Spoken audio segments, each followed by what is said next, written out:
Efnaferli er í raun allt sem gerist í líkamanum, öll efnahvörf sem gerast í líkama lífvera.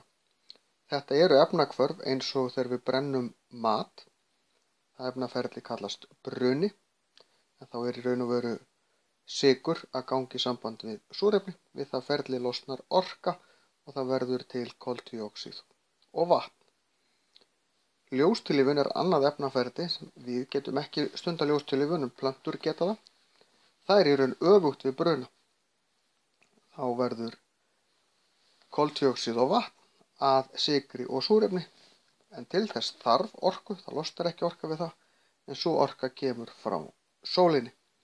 Það eru margir aðrir efnaferlar sem fara fram í líkamanum og í líkama lífvera, en það sem þessir efnaferlar eiga sameiginlegt er tvennt. Það er í fyrsta lagi, þeir þurfa á vatn til þess að gerast. Án vatns þá getur engin lífvera lifað og engin efnaferli, lífræn efnaferli átt sér stað.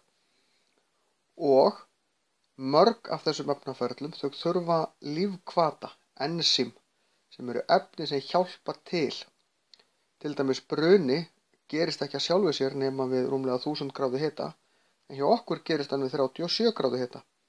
Það er vegna þess að það eru lífhvatar eða ensím sem að hjálpa til og bæði stýra þessu og auðvelda hvarfinu að eiga sér stað.